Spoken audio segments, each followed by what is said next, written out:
Hey guys, Julian here, and today I'm going to be showing you how to mix a techno track. This video was requested by you guys, and yeah, I'm going to be making this. So to go along with this video, I've created this little techno track mixing template.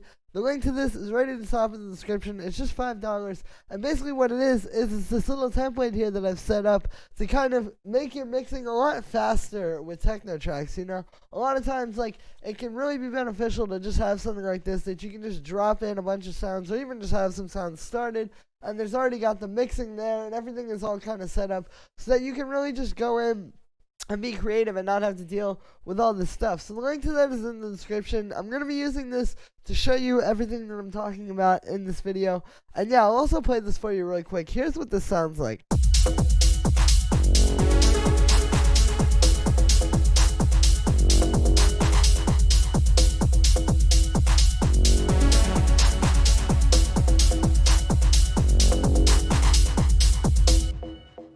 Again, the idea here is I've already got some sounds in here, but you could also just take this, drop your own sounds in, you know, your own kick and bass, your own percussion, your own hi-hats, stuff like that, and use this to make one of your tracks a little bit easier to mix. Again, it just makes the process a lot more streamlined, so link to that is in the description, and I'm going to be explaining to you how this stuff works in this video.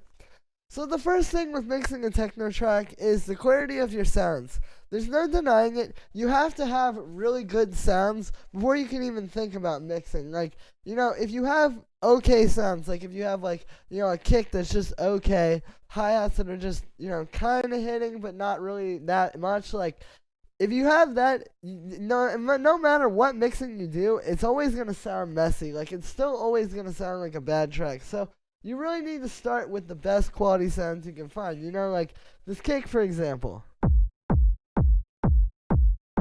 You know, this isn't just any old kick. This is like a really nice, punchy, hard-hitting kick right out the gate. So then when we put it with the bass, it's like you really don't have to do a whole lot. You just need a little bit of saturation, maybe a little bit of EQ.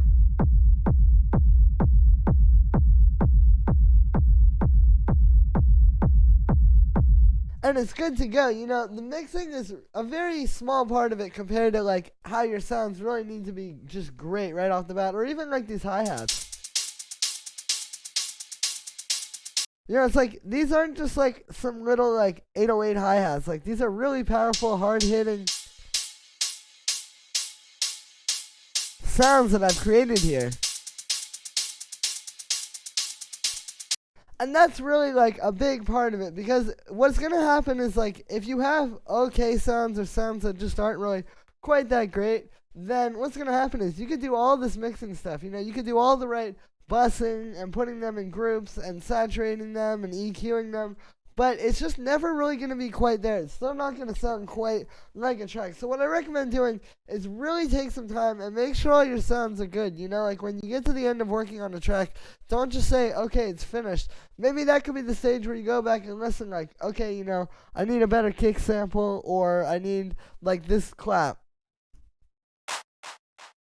You know, maybe this will be the time where you would change that sample, or, like, whatever it may be, but you really need the best quality sounds. And the same goes for the synths. You know, it's like, this is a really fat, powerful lead. It's got some cool effects going on. It's got very interesting MIDI. You know, the notes are catchy. It's like everything is coming together, even like these extra synths.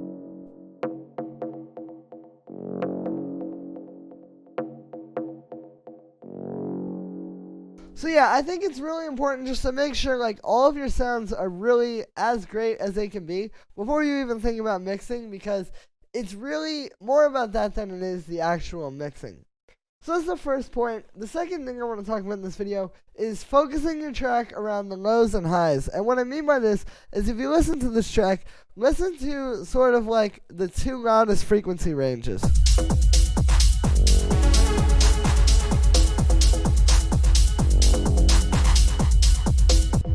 It's the low end and the high end. You know, those are the two things that are loudest. Like, really, it's all coming from the drums as well. Like, you know, it's like we have this fat, booming kick that's hitting super hard, and that's really kind of like the loudest thing. And then we have these really sharp highs coming from these hi-hats. And that's the next loudest thing.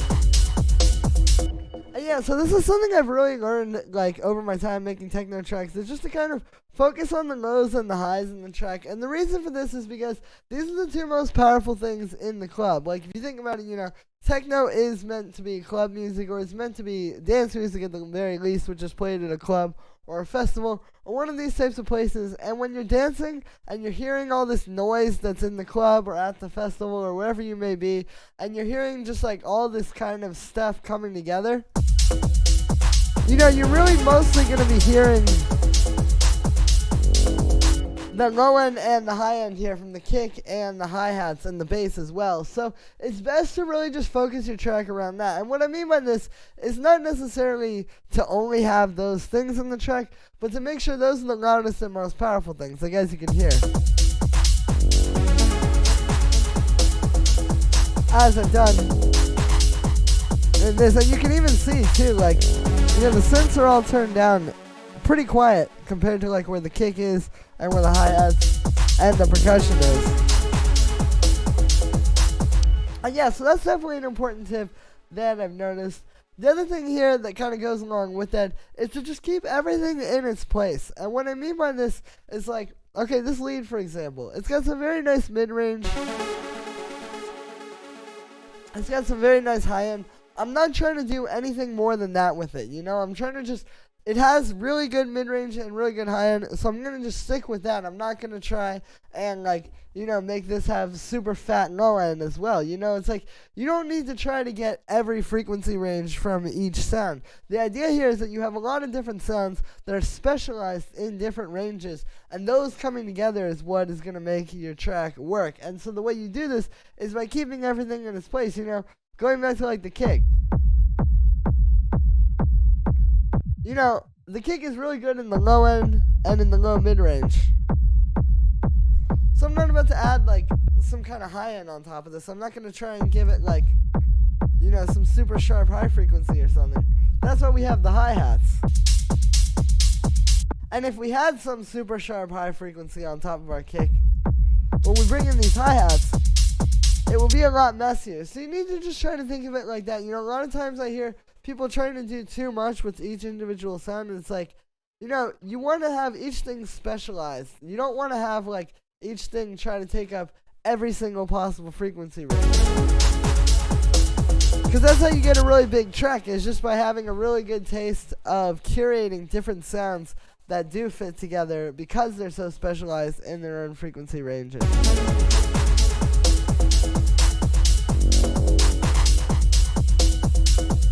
So yeah, that's another tip I've learned, is just keeping everything in its place. And then the last tip that we're going to talk about in this video is what is known as busing. And this is what I've done in this project file, where you can see we've got these groups. We've got like the main synths, we've got these extra synths, we've got the low end, we've got the percussion, and then we've got a hi-hat bus. And the reason why busing is important is basically, you have these different frequency ranges in the track and different sort of elements that fit into those. Like in this case, we have the hi-hats are very much the high end, the percussion. It's kind of like mid-range to the highs. Obviously, this low end bus here is the kick and bass, so that would be the lows. We have like these sort of like background synths, these are mixed to a similar volume level. So I put them in the same group, and then we have our main synths.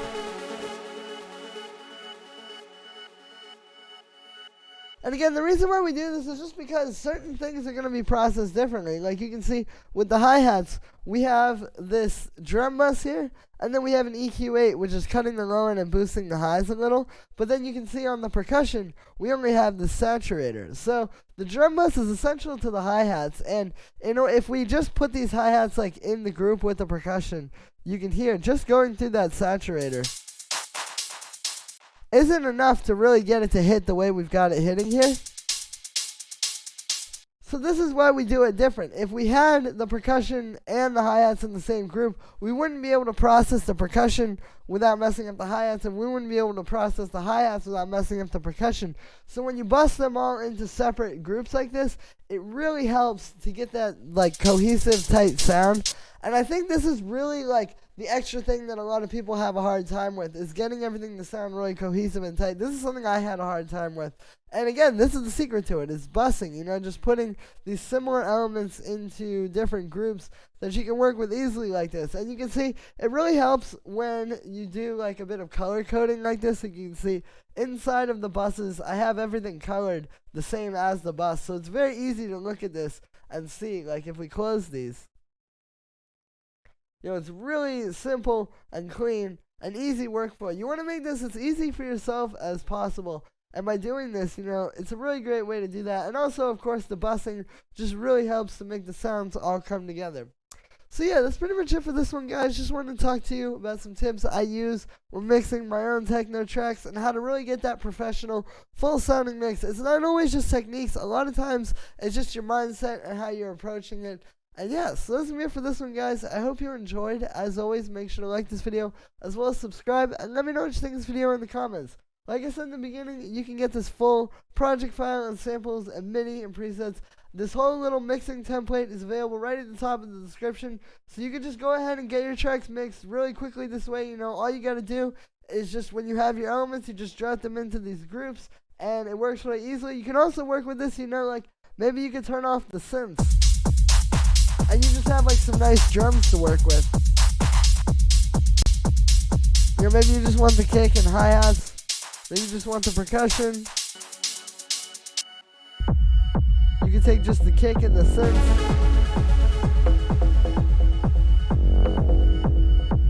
And it's just a really useful template for anybody trying to produce techno and make really professional sounding tracks. So yeah, thank you very much, guys, and I will see you tomorrow with another video.